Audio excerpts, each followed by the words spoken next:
Good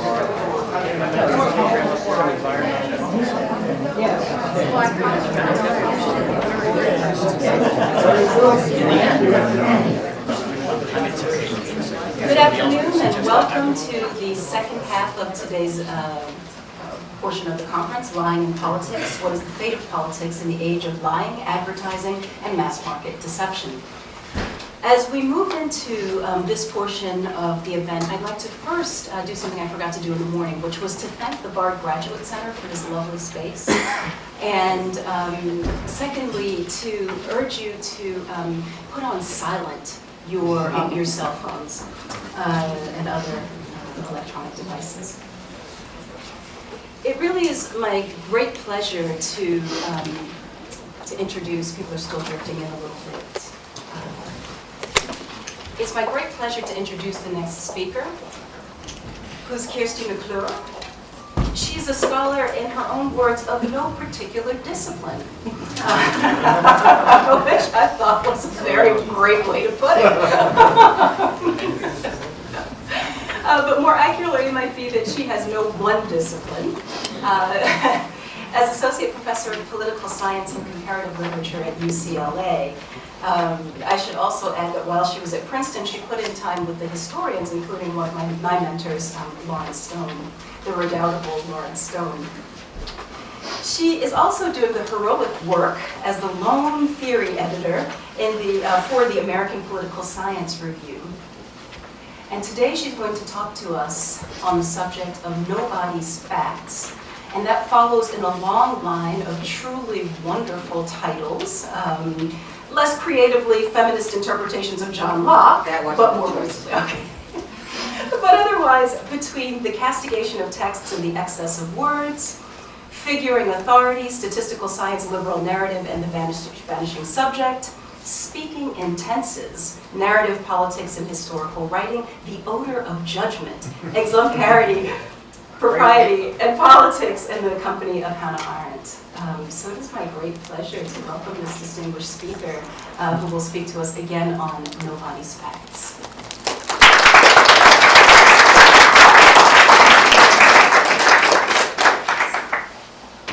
Thank you very much for that kind introduction. And thank you to Roger Berkowitz and to Dick Bernstein for their kind invitation. And to all of those very familiar and also unfamiliar faces in the audience, all of whom I hope to be able to talk to later so that I will understand what it is I'm doing. I'm not going to waste much time, but I have to say I'm not someone who you can expect to make the trains run on time anyway. But I will waste half a second to give you a very brief, it's not an explanation and it's not an account, but it is perhaps nonetheless a little bit less than a confession.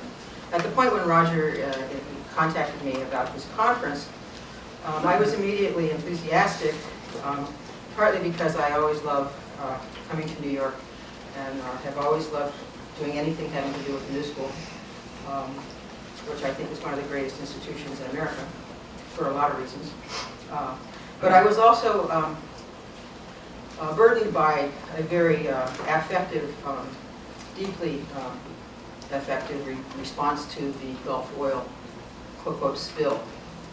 I think a spill is what you do with milk on a table. And so when he asked me if I would do this, and he said it was about lying in politics, and we were hearing all kinds of things on the radio and television, and I immediately said, yes, of course I will. I have no idea what I'll do, but I will. So when he asked me for a title, Nobody's Facts is the best I could come up with, because I didn't really, well, I don't want to give you the impression that I know what I'm talking about yet, but I have kind of honed in our problem. And so if I had given him a subtitle at that point, it would have been something like Nobody's Facts, Organization and the Structural Lie. I have a rather longer manuscript than I will have time to read here, so what I'm going to do is I'm actually going to read more of the historiographical materials at the beginning, and some of the materials of our very contemporary world I'm going to be much more brief with, because you're going to actually know a heck of a lot more about it not only than I have written, but know about it in many respects more than I do. Okay. Nobody's facts. Homer sang of a clever man with 2 good eyes, a handful of companions, and a quick tongue. A man who told an inquisitive Cyclops that his name was Utis, nobody. Odysseus' deception came full circle a stanza later as Polyphemus, bloody and blinded, raged wildly in pursuit of his erstwhile captives. Others of his kind, aroused by the din of his cries, asked who it was that had injured him so. "Nobody," he replied. "Nobody did this to me." We never really hear his comrades respond, but it's easy enough to feel initially the palpable shrug of their shoulders. Nobody. Homer's story of Odysseus' strategic lie is a rich poetic instance of Hannah Arendt's well-known observation about the discomforting, if contingent, proximity of lying in politics. And if it is difficult to sympathize with Polyphemus, it's not at all hard to regard the incident as a fair, high political specimen, not only of Arendt's point, but also of what Martin Jay has recently called the virtues of mendacity. Odysseus lied to save himself and his companions, and even at that, they barely escaped with their skins intact. Familiar though this sort of lie may be, in speaking today of nobody's facts, this is not the sort of thing I have in mind. Taking Arendt as his touchstone, I'm interested in a considerably more modern nobody. This is not Odysseus Utis, who after all knows his own name and lies strategically to deceive an enemy. Rather, what I have in mind is another more shadowy figure who Arendt sporadically invokes, that cipher of impersonality that appears when she speaks of bureaucracy as the rule of nobody. Simply, and perhaps too simply put, my question is this: is it possible to have a lie without a liar?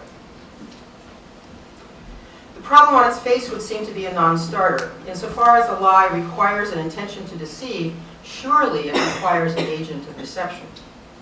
This was certainly so on Arendt's view, even if that agent might itself be self-deceived, as she thought the case for the new forms of lying made visible in the Pentagon Papers. That is, the sorts of lying typical, on the one hand, of public relations in the hands of ad men devoted to image making, and on the other hand, of scientific theories in the hands of rational problem solvers, enchanted by what she called a pseudo-mathematical language that took non-facts as reality. Indeed, in the case of the decades-long story of American involvement in Vietnam, she explicitly rejected the evils of bureaucracy as sufficient to explain the pervasive defactualization that she regarded as the best guarded secret revealed by the Pentagon Papers. What was most striking on her view was the chasm the papers revealed between decision-makers' insulation from reality on the one hand, and the factual accuracy maintained by the intelligence services and reported daily by the press on the other. In what follows, I want to return to a number of Arendt's categories for a perspective then that she never pursued, but one that I think is capable of development in the service of sketching a phenomenon that I will call the structural lie, as a persistent risk in a world grown accustomed to bureaucratic administration. In so doing, I want to shift the field of vision, so to speak, from the conventional emphasis on the personal responsibility or political accountability of liars to the potential consequences of factual inaccuracies generated within large-scale organizations, both public and private, that enjoy public trust. Nobody's facts thus refers to errors or mistakes rather than intentional deception. The product of inadvertency rather than intention, they nonetheless fall under the barest of bare-bones renderings of Swift's characterization of the lie as a matter simply of saying the thing that is not. In effect, we might say, they are non-facts taken as facts in the ordinary course of organizational operations that presume their particular truths as accurate reports of what is the case. In view of our common topic here of lying and politics, rather than lying in politics, essentially what I'm doing is I'm shifting the question to the administration side of the presumptive distinction between politics and administration. So in view of that common topic, the burden of my admittedly peculiar formulation is twofold. On the one hand, my task is to provide a plausible sketch of the existence of the structure of lie as a worldly phenomenon. On the other hand, and in concluding, it will be to try to draw out some of its significance for politics, which I'm trusting that some of you are going to be able to help me with, because I'm not at all clear on the question. There will be basically three parts. The first two I'm basically going to read. The first one is a preliminary consideration of what I'm calling the Arendtian world. The second are a couple of examples from military history. I hope you'll bear with me. The third are some more contemporary examples, which, as I say, I'm going to rush through very quickly, and then perhaps, if not closing reflections, maybe a couple closing questions. So first of all, some preliminary considerations on the Arendtian world. Let me begin by drawing attention to what Arendt called the world, and which Sheila Benhabib reminded us of during the last discussion before lunch. This is something that more particularly she phrased in The Human Condition as the thing character of the world.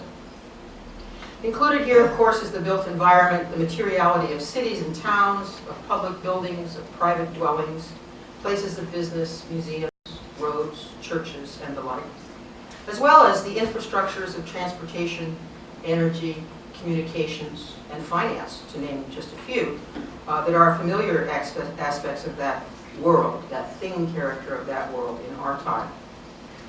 Importantly, however, the thing character of Arendt's world also includes what might be called elemental facts of human communication and memory. The documents, archives, or memoirs that report the factual truths that, on her view, by virtue of their sheer particularity, were far more fragile than the rational truths of human intellect. Themselves the material record of action, speech, and thought, these factual truths are the reified forms of deeds and facts and events and patterns of thoughts or ideas. Initially seen, heard, and remembered firsthand, such matters achieve a measure of durability by being transformed, she says, into things. Thus, as she put it, the whole factual world of human affairs depends for its reality and its continued existence, first, upon the presence of others who have seen and heard and will remember, and second, on the transformation of the intangible into the tangibility of things. In this respect, the otherwise unworldly character of thought, speech, and action depends, Arendt says, for its reality and materialization on the same workmanship that builds the other things of the human artifice, end quote. In sum, whatever one may think of Arendt's distinction between animal laborans, homo faber, and the man of action, in its most durable sense, the whole factual world of human affairs owes its worldliness to homo faber, to man the maker, as the recorder and scribe of its multifaceted existence. It is to this aspect of the world that Arendt ascribes both the potency of the traditional lie and the common characteristic of the liar and the man of action. Both act into the disturbing contingency of all factual reality, and both in their doings confirm human freedom. In this respect, the liar, she argues, is an actor by nature. He says what is not so because he wants things to be different from what they are. That is, he wants to change the world. Albeit in different ways, both the liar and the man of action can do violence to the world as it is or has been. The liar by saying that which is not, as if it were. The man of action by bringing something new into the world that may either augment or destroy the existing fabric of the factual reality into which he acts. Arendt's own concerns across various works touching on this topic, not only the human condition, of course, but lying in politics, truth in politics, thinking in moral considerations. It arises, this concern is a, if you want to do a thematic reading, there are very few places in Arendt's substantial corpus where you don't find some echo of it. But across that whole corpus, her concerns were not, however, with the traditional liar. Rather, they were with the new forms of deception and self-deception that she discerned, on the one hand, in the totalitarian falsification of the historical record, the disappearance of Trotsky, of course, from Stalin's short history of the Communist Party of the USSR. And on the other hand, in the activities of image makers, admin, and social scientific problem solvers, whose fabrications insulated successive American administrations from the realities of Southeast Asia. And again, as I noted in passing, she rejected bureaucratic explanations for the disaster that became the Vietnam War. All that said, Arendt also abjured as well the moralism that usually attends consideration of line and politics. What made that possible, I would submit, was her persistent concern for the thing character of the world, as constitutive of what she called the reality and continued existence of the whole factual world of human affairs. It is this, on her view, that enables, and I'm quoting, the category of truth versus falsehood to number among the mental means by which we take our bearings in the world.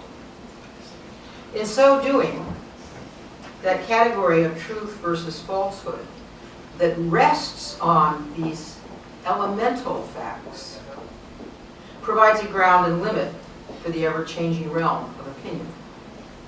In sum, insofar as action depends upon this capacity for taking our bearings, so too does it depend upon what I've referred to here as the elemental facts of communication, inscribed in documents and records that give tangible form to that which is and has been. The question then is what this has to do with the administrative operations of large-scale organizations.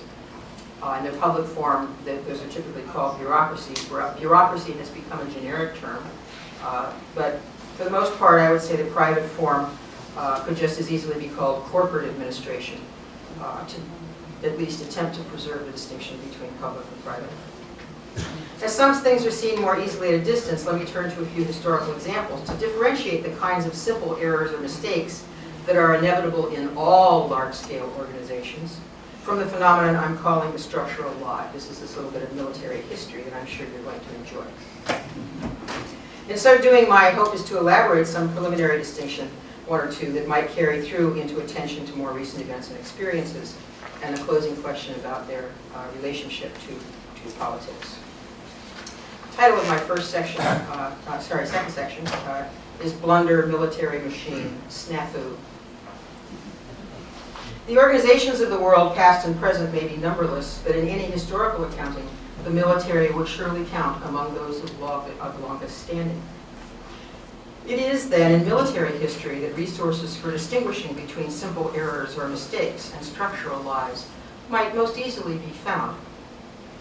Not coincidentally, it is also in the military, as an early adopter and beneficiary of industrial organization, that we might discern something of the hopes and dilemmas attending large-scale organizations as matters of public purpose and concern.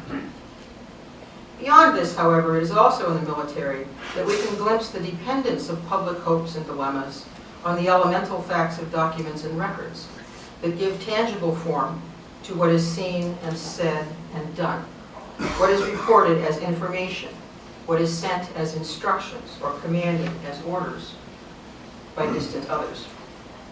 I set aside here as beyond my scope large-scale military disasters of strategy, tactics, and planning on the part of military or political leadership in favor of matters far more mundane. Consider first the case of a simple error, a blunder in communication that resulted in the legendary charge of the Light Brigade in the Battle of Balaclava, an early engagement of the Crimean War. It camped at the northwestern end of the Balaclava Valley in late October 1854. The allied British, French, and Turkish forces anticipated an imminent Russian attack. The valley was rimmed on the north by the hills of the Fedaykin Heights, which were studded by Russian artillery emplacements. Dividing the northern from the southern reaches of the valley was a narrow ridge called Causeway Heights, which hosted Turkish artillery and a detail of British infantry. The open eastern end of the valley was the site of further Russian artillery, behind which the bulk of the Russian cavalry was gathered. The initial combat of the battle took the form of Russian attack on the defending Turkish artillery. It was in response to the possibility that the Russians were making off with those guns that the British commander, one Lord Raglan, with a prime hilltop view of the whole scene, issued the fateful order, which read as follows. Lord Raglan wishes the cavalry to advance rapidly to the front, follow the enemy, and try to prevent the enemy from carrying away the guns. Troop of horse artillery may accompany. French cavalry is on your left. Immediate. It wasn't even email, and that's what it sounded like. That order was conveyed to the senior cavalry officer down in the valley, one Lord Lucan, who lacked the advantage of Raglan's high promontory on the plateau above the valley. Accounts differ as to how or why it happened, but the written order, written and signed by Raglan's quartermaster general, was entrusted to his aide, one Captain Louis Nolan. On receiving the order, Lucan pressed Nolan for specifics as to what guns it was referring to. To Lucan's questioning, Nolan is reported to have replied, making a sweeping gesture down the valley, "There, my lord, is our enemy, and there are our guns." But his gesture was not toward the imperiled guns on the causeway heights, but rather toward the far end of the valley where the Russian artillery and cavalry were massed. And that was the order that Lucan gave the commander of the Light Brigade. The rest, as they say, is history. Over 600 cavalry participated in the charge, less than 200 returned mounted. According to an account published soon after in London, 156 were either killed or missing, 122 wounded, and unknown numbers, even a year later, taken prisoner. 335 horses were either killed in action or destroyed later on account of their wounds. The event was given shape in poetry as well, in the memorable lines from Tennyson. "Forward the Light Brigade, charge for the guns," he said, "into the valley of death," rode the 600. "Forward the Light Brigade, was there a man dismayed? Not though the soldiers knew, someone had blundered." Regardless of where the responsibility for the blunder is laid, on Raglan for issuing vague orders, on Nolan for inexplicably garbling the message, on Lucan for his zealously immediate obedience to orders that he must have known made no sense, the disaster that befell the Light Brigade suggests the principal feature of the simple error or mistake for a large-scale organization in action. Its consequences follow swiftly in the order of time. The simple mistake does not linger, as it were, in the records or the archives to reveal its consequences down the line at a later date when somebody relies upon it for something. To the contrary, those consequences follow closely on its heels. The inadvertent hole it tears in factual reality is evident in its immediate effects. As Arendt noted in a different context, reality takes its revenge on those who dare to defy it. But, I would add, that revenge also visits those whose defiance is unintended, perhaps even those whose defiance is discernible only after the fact when the dust has settled. Considered broadly, the mistake that sent the Light Brigade to its doom numbers among what Clausewitz famously called the frictions of war. These are the endless particularities originating in chance that render general theories of war hazardous guides if they are not closely attuned to the experience of combat. With that in mind, let me leave the simple mistake behind and head toward the structural lie by turning to a pair of additional examples. One of these is drawn from the cusp of the 20th century, its contrast from a bit of military jargon that became broadly colloquial during the Second World War for soldiers and civilians alike.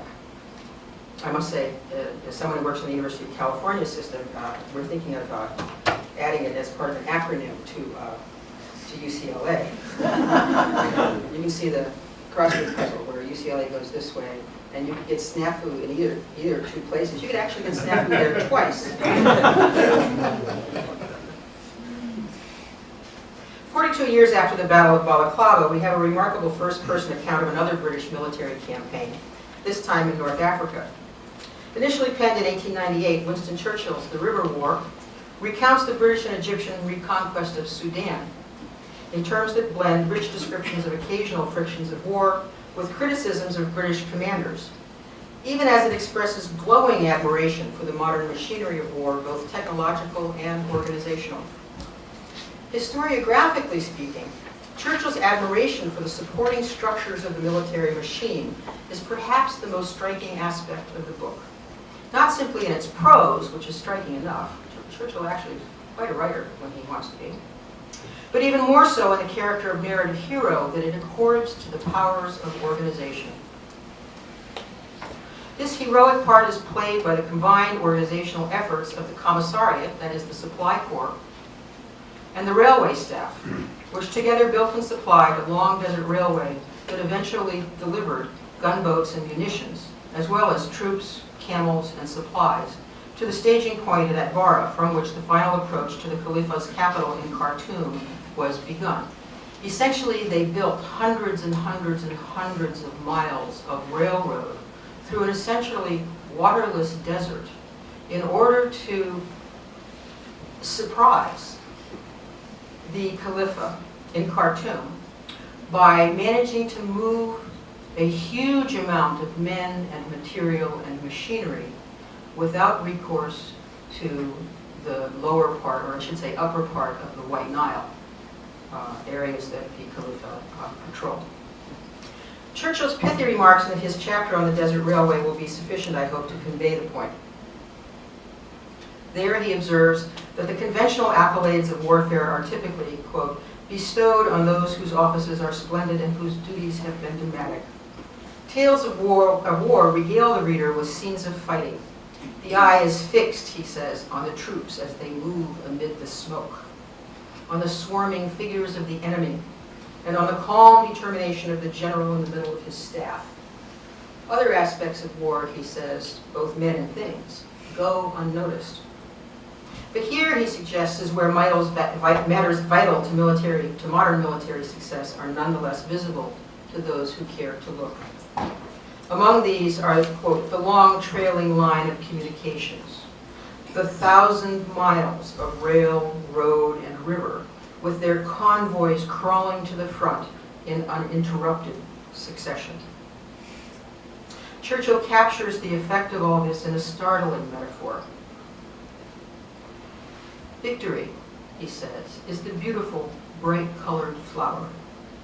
Transport is the stem without which it could never have blossomed. Fighting the river war was thus primarily a matter of transport. The Khalifa, he says, was conquered on the railway. Churchill strikes the same mechanico-heroic note, again, and more fulsomely, at the end of the same chapter. With the completion of the desert railway across these vast stretches of desert, he concludes that, though the battle was not yet fought, victory was won. With that long ribbon of rail established, and this is a long quote because it really gives you a sense of what he's doing in this admiration for the military machine. With the rail established, it had become possible with convenience and speed to send into the heart of the Sudan great armies independent of the season of the year and the resources of the country, to supply them not only with abundant food and ammunition, but with all the varied paraphernalia of scientific war, and to support their action on land by a powerful flotilla of gunboats which could dominate the river and command the banks and could at any moment make their way well past Khartoum itself. In sum, the Khalifa, his capital, and his army were now within Kitchener's reach. He continues, it remained only to pluck the fruit in the most convenient hour with the least trouble and the smallest cost. To be sure, the railway was not without its frictions, cholera and the scarcity of skilled labor among them. But for Churchill, the brilliance of the project shone forth in the calculations of a young French officer, an engineer, who along with his staff laid out with uncanny accuracy both the plan itself and its human and material requirements at each step of the way. In battle itself, frictions were doubtless inevitable, but in the planning and administration of supply, transport, and communications, modern administrative organization laid the groundwork for an unprecedented success. Churchill's glowing praise for the administrative machinery of planning and supply, of course, was a historiographical representation of the elementary facts as he saw them. It is, in a sense, a narrative analog to the pictures of and pay-ins to smart bombs in media coverage of the first Gulf War, driven by a fascination with the powers of technique, technology, and science. Both were largely silent on the downsides of the things they admired. To tap into this, let me fast forward briefly to 1941, and a linguistic innovation variously attributed to American soldiers or to British troops. I'm referring to a bit of military jargon, the term snafu, the precise origin of which is less important than the sentiment and experience it conveys, and the broad colloquial uptake it has enjoys in the 7 decades or so that have passed since its initial coinage. If, as I've suggested, the military can plausibly be regarded as a perduring example of large-scale organization, it should not be surprising that a bottom-up perspective on the downside of such organizations might find colorful expression there. Regardless of its specific national provenance, it is in the snafu that I think we can begin to glimpse something of the phenomenon I'm calling the structural lie. Rendered politely, the term is an acronym for situation normal, all fouled up. The snafu, in military parlance, goes well beyond the singular and immediate occurrence of a simple mistake, for it taps the experience of a situation in which normal, that is, by the book, expectations of organizational performance are undone by unanticipated failures at the level of the system itself. In effect, to stick with Churchill's military imagery, we might say that snafu is a figure of speech for a situation in which the well-oiled machines of transportation, communications, or supply, perhaps even a combination of these, turn out to have accumulated sand in their gears at some point vital to their combined or sequential functioning according to plan or design. Recall for a moment Arendt's account of the thing character of the world and the significance she ascribes to such simple facts as documents and records. The kind of snafu that interests me here would be one that rests in a broad sense on a failure of standard operating procedures and routine expectations. Indeed, the failure of routine expectations of the most minimal sorts of accuracy for the operational purposes of the organization. This might result perhaps from the conveyance of mistaken information from one point in an organization to another, where it is taken as accurate and acted on by its addressees. Or it might stem from errors in data entry for some early stage of an organizational project or process on which later stages depend for their success. The possibilities, while doubtless not infinite, are nonetheless as extensive as the kinds of organizational tasks and the varieties of procedures through which they're pursued by the wide range of large-scale organizations that populate contemporary social, economic, and political life. This, I think, is where the phenomenon I'm calling the structural lie finds its footing in the world. As my purpose here is to be suggestive rather than exhaustive, let me try to flesh this out a bit further by leaving the military behind in favor of more contemporary concerns. In the next section, I'll make recourse briefly to an academic literature in which something very like the structural lie goes by another name. And following that, I'll turn to a few events and experiences of recent memory that might bring the point closer to home. These latter may or may not, in the long run, prove viable candidates for redescription as consequences of structural lies. But for now, various of their characteristics strike me as reasonable approximations of that possibility. If this lecture were a book, these might be separate chapters, each with case studies, and replete with lots of facts. But since I don't want to generate structural lies myself, I'm just going to be very brief here, and in some cases I'll simply refer to people who, to the current factual record.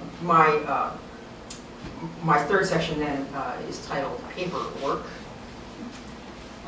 colon, the obligatory short phrasing, colon, long phrasing.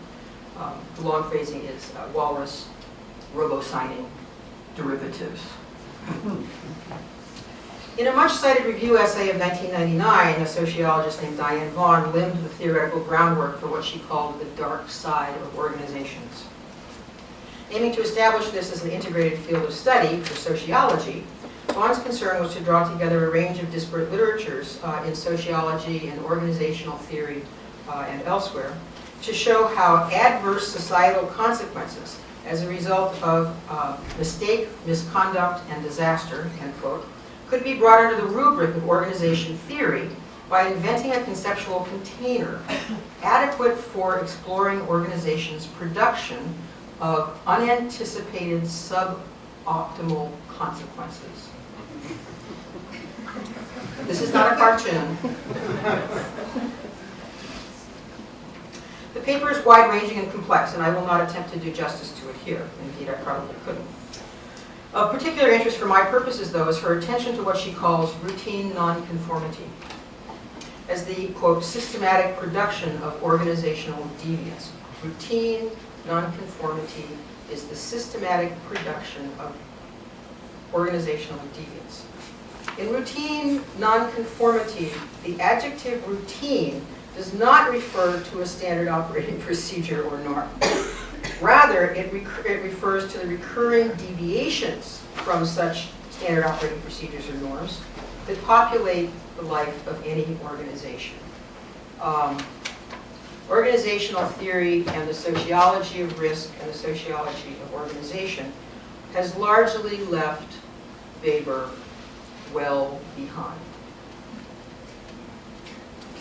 Vaughan carefully defines organizational deviance as, and I'm quoting here, any event, activity, or circumstance occurring in and or produced by a formal organization.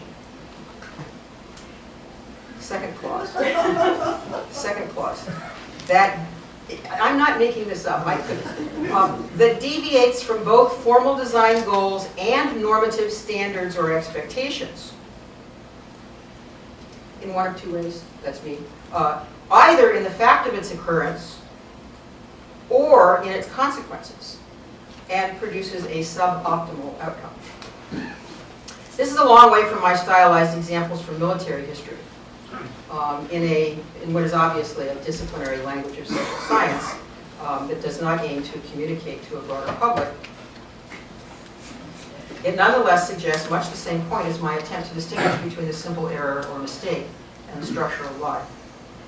While the former is a singular instance, the latter is a wayward element of the system itself, and in this respect could be taken as a form of organizational deviance. That is, what I'm calling the structural lie could be understood as a form of what these organizational sociologists call organizational deviance. To distinguish it further, however, that is to distinguish the structural lie further, I might note the part of Vaughan's definition that includes deviations of two kinds, either in the fact of its occurrence or in its consequences. If, like the mistake, the traditional lie departs from an organization's formal goals and normative standards or expectations, and can be known either in the fact of its occurrence or in its consequences, I think the the distinguishing feature of the structural lie is precisely that it is not discernible simply in the fact of its occurrence. That would be the simple mistake.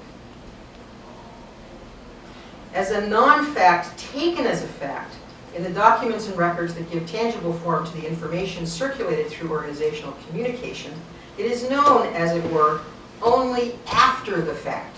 That is, only when its consequences have become clear.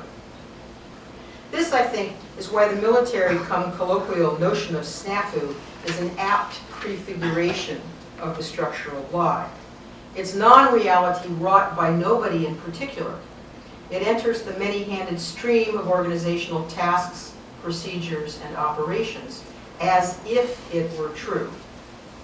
And it is only down the line in another time and another place that its consequences, in Vaughan's language, its unanticipated suboptimal outcomes, point backward in time to make its existence and ultimate implications matters of public knowledge. Without referring to structural lies, of course, since I just made that up, Vaughan herself pursued this possibility in the concatenation of scientific dilemmas, corporate misrepresentations, communications and leadership failures, and organizational deviations that led to the Challenger disaster of 1986. It is actually quite a stunning book. Here, however, we might consider a few more recent events and experiences, specifically the Gulf oil spill and the financial meltdown, as offering more suitable candidates for the rubric of structural lie. Each of these, I think, seems to have arisen, at least in part, from an assortment of impersonal, if sometimes professional, operations within a variety of familiar organizations. My concept at this point is admittedly rough, to say the least, but I've chosen 3 examples to try to sharpen it further, and I'm looking forward to your help in doing so. The walrus, robo-signing, and derivatives, which I will take up each very, very briefly before concluding. The most important thing, and I'm going to have to really, really abbreviate here, the most important thing about these organizations is that you can, that is not just if you're an organizational person, but there's a couple of useful categories. You can divide them up into tasks, processes, and structures. Tasks are the kinds of things that no matter where you are in the organization, you have your particular tasks that you have to do. This is the way the division of labor is sorted out. Presumably there's some sort of functional relationship between everybody's tasks. That's what the organizational plan or design is about. Secondly, there are processes, and this is more like the organization of the workflow. This is how the division of labor is functionally integrated to produce whatever it is that the organization produces. In the case of a canning factory, perhaps cans full of food. In the case of an army, violence, warfare.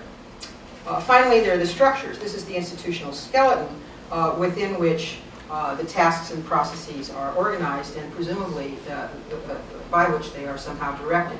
And even those can be of different shapes. They can be very vertical, as is the case in most military organizations, or they can be pretty close to horizontal. They can be flat, as is very much the case, for example, in Apple since the beginning.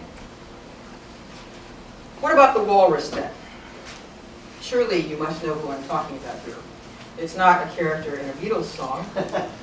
It is an early character in the news cycle of the Gulf oil spill.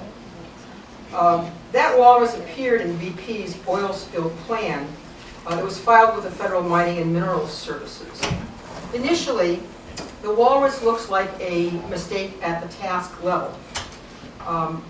Along with sea otters and sea lions, also entities that do not live in the Gulf of Mexico, it appeared in a part of the environmental impact section that this is a document of some 584 pages that is available online. I'd recommend reading Churchill first. This is tough going. This is tough going. This makes Heidegger look like child's play. In any case, it appears as a species potentially affected by a hypothetically catastrophic oil spill. So all of these companies that are drilling deep sea kinds of operations are required by law to file these applications, both at the exploratory stage and then finally when the wells go into production. And so my first thought was, as everybody was laughing about the walrus that appeared there, well, was this accidental copying from another application that they had turned into the Arctic? So I immediately, like many people in organizational studies, thought, probably in my own, I can't tell you how many mistakes I make in copying things and doing things, and I thought, well, that was just probably an error at the task level. Not so. Eventually, it turned out that the walrus's odd appearance in that disaster plan for the Gulf of Mexico arose at the level of processes and structures. The papers filed for the, this is called the Macondo well, that's the name of the location. The Deepwater Horizon is the drilling rig. The papers filed for the Deepwater Horizon's permit to drill the well were generic rather than unique to that site. They did not, in other words, reflect the specificity of that site, of that drilling rig, of that operation, or of the lay of the land, as it were, underwater, or anything that had anything to do with the fact that it was a virtually unprecedented depth that they were going to be working at. Instead, and this is actually, there's the 5 hours of these hearings are actually online, and they're pretty interesting. The congressional hearings that had the CEOs of some 5 oil companies to come talk about this in public. It turns out that the papers filed repeated a formula apparently specified in part by the Mining and Mineral Services itself, and it was shared by 4 other companies drilling within a couple hundred miles of the Deepwater Horizon. And when I say shared, I mean not simply that they were not unique to BP. I mean that the papers filed by these other companies for other sites duplicated almost word for word some 90% or more of the BP papers, including the famous walrus, as well as listing experts who had apparently been dead for years.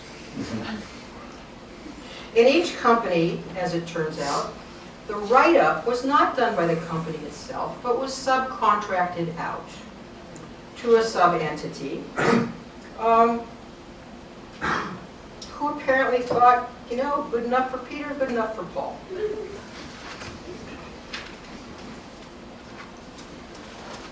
It is difficult, I think, to think of this as anything, for me, anything other than a structural lie. That is, submitted to public authorities, invested with public trust. These papers are routinely filed to be able to make the company answerable to a public that is presumably concerned with what is done with their minerals. In this case, that public trust was violated, as you all who saw television during the period might have witnessed in any number of ways. And the final report that came across the President's desk, which of some 380 pages itself is now available online at the whitehouse.gov, is itself fascinating for how I almost wish Arendt were alive, because I think that her reading of this document and the history that goes back to the 1970s, and James Watt, I don't know who remembers James Watt, delightful man who invented the Mining and Mineral Services, the history of how that organization was framed around 2 tasks that hit the United States simultaneously. Remember the oil crisis in the early 70s. One of them was making the United States energy independent, and the other one was environmental concerns, because the oil rig off the coast of Santa Barbara had blown in 1969. So these imperatives converged on the creation of this new entity. Structural lie. I think that's a good example. My second example would be robo-signing, the automatic generation of documents, short definition. This too, it turns out, happened at the level of tasks and processes. Now, a lot of this is still involved in litigation, so I'm not going to say anything conclusive here, as if I could.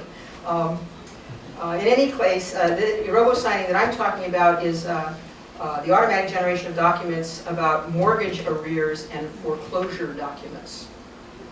Once upon a time, this too has a history. These things come into being not out of some kind of ill will or deception on the part of the sort of street level folks in these organizations. They all have histories, and the histories have to do with organizational imperatives in times of sometimes under great pressure. Once upon a time, mortgages were held by a local bank, and that mortgage was organized by face-to-face contact with the borrower. It was certainly the case for my parents, and it was the case for their parents. It was even the case for my first mortgage in Baltimore in the 1990s. This is no longer the case. Now there is a multiply layered market for the sale of mortgages and mortgage services.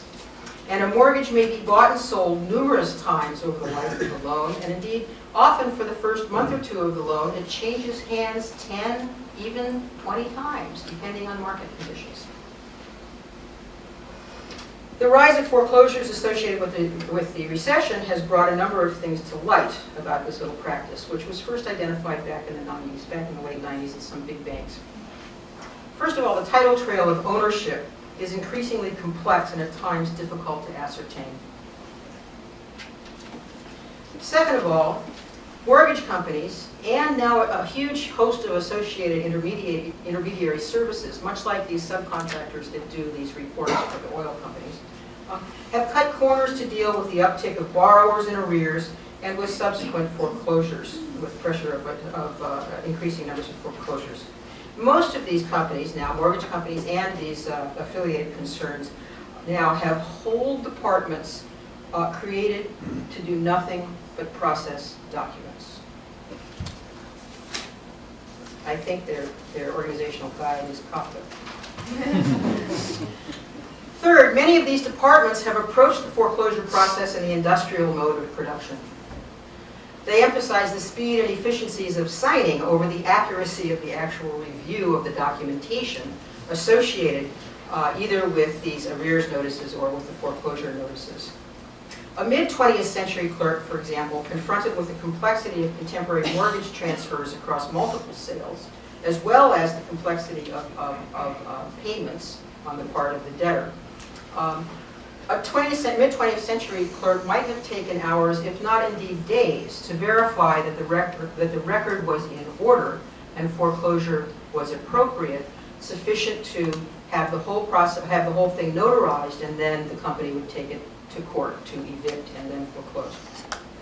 In 2008, the analogous clerk might have signed off on dozens of such cases in a single day.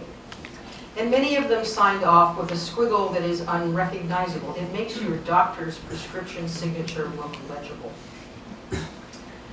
The corporations involved at the outset, initially, I think the big news hit Ally Financial, but within mere weeks, Wells Fargo, JP Morgan Chase, Bank of America, and One West Bank, as well as others, were all implicated in this robo-signing, this process of hundreds of these things being done without one eye touching the records that they were supposedly verifying.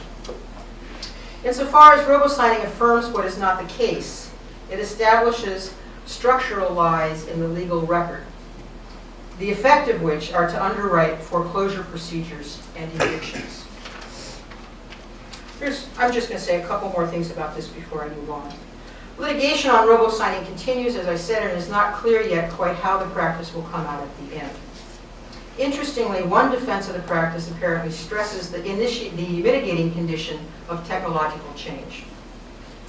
Much of property procedures in the U.S. apparently comes, in many U.S. states, comes from the common law. So my imaginary 20th century clerk having to deal with all of this and taking a day or two to do it comes from common law procedures and what is expected to be attested to with particular documents. As the defense goes, the technological speed and complexity of the mortgage market has simply outstripped the clerical practices of traditional foreclosure procedures. As a consequence, or so the argument goes, what needs to change is the common law rules and procedures that, under current conditions, essentially necessitate what looks like fraud.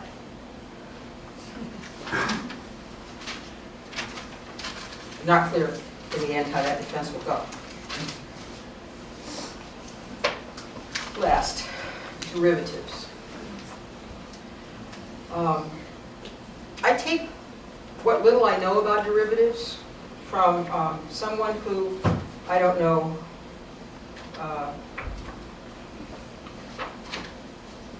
I don't know of anyone I trust more than Warren Buffett. In the, so I'm actually just going to read to you a little bit of his, a very little bit, I promise, of his 2002. I think this is 6 years before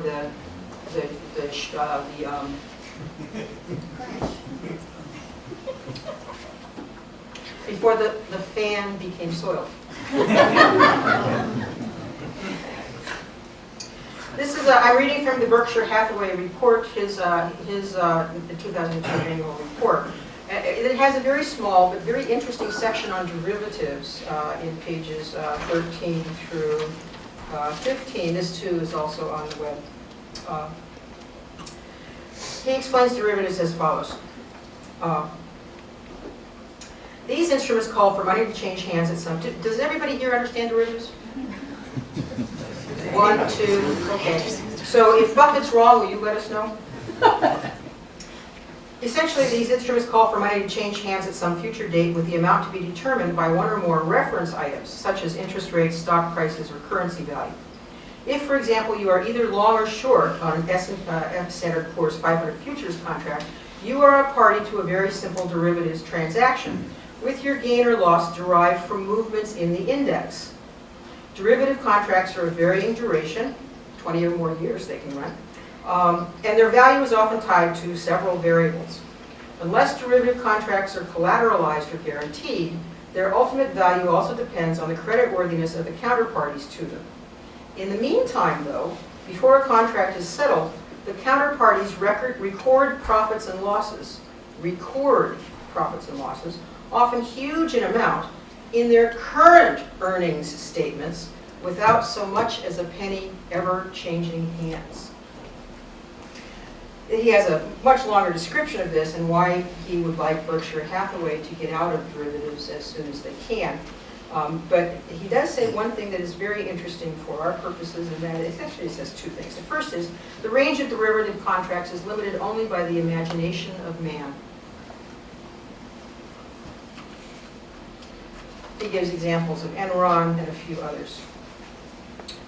This question of what is the status of risk with regard to the question of a lie, we tend to think of the traditional lie as something that can only be told with regard to what is or what has been. How can you possibly lie about the future? This would be a fair criticism, I think, of what I'm trying to say. Since you can't know the future, you can't lie about it. But this is exactly why I think the documentation and records for these kinds of financial practices can be understood as structural lies. That is, they are the factual documentary record of that which certain people promised to do in the future, and the factual truth of that promise is all that matters. Whether they're right about the future or not is irrelevant. The question is how these kinds of instruments become, if I had a metaphor, it would be like the marbling in a fine steak, where they begin to take up a certain proportion of the entire structure of the economy, as hedge fund after hedge fund after hedge fund after hedge fund gets involved in the sort of wish fulfillment exercises of economic expansion. As Buffett says at the very end, speaking of his own company and his co-chair, he says that for the sake of their owners, creditors, policyholders, and employees, they have grave doubts about derivatives. He says, we try to be alert to any sort of mega catastrophic risk, and that posture may make us unduly apprehensive about burgeoning quantities of long-term derivatives. This is 2002, remember. In our view, however, derivatives are financial weapons of mass destruction, carrying dangers that, while now latent, are potentially lethal. So that's my third example of a structural lie. That is, a non-fact that is taken to be true, that provides the basis for the actions of others, the consequences of which are only known long down the line as the public begins to trust, or as other institutions themselves in turn trust in the forms of exchange and communication that have been generated by these institutions. So my last observation, well, what the heck does all this have to do with politics?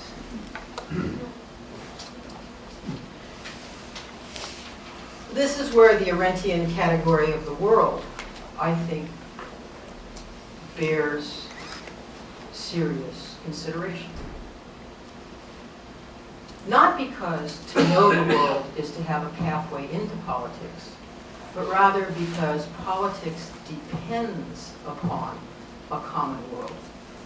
And to the extent that, like the marbling in a good piece of steak, our world is fissured by the institutional residues of structural lies, the very possibility of politics is undermined. That would be my first observation. My second, and with this I'll close, it has always been the case for as long as I remember, since I started being educated, which I think was about 1955. I remember kindergarten. I didn't learn this in kindergarten, but I learned it soon afterwards. That there's a difference between politics and administration. This is, I think, one of the reasons why you find so little in Arendt about bureaucracy, the rule of nobody, except for a couple of very clear places. One, in the origins of totalitarianism and in some of the other short essays, where the totalitarian reorganization of the past, the erasure of Trotsky from the historical record, becomes significant. The second, actually, I think, that bears more attention in this context than it certainly has gotten, is the argument in the essay on imperialism in the origins of totalitarianism, where she links the development of scientific racism and ideological racism in the 19th century with imperialism and with the ways in which those systems of ideas overtake bureaucracy as a way of managing colonial, then imperial territories. So, in this respect, the structural law, perhaps, I think, may be thought in terms of two kinds, and those two kinds would follow Arendt's distinction between factual truth and rational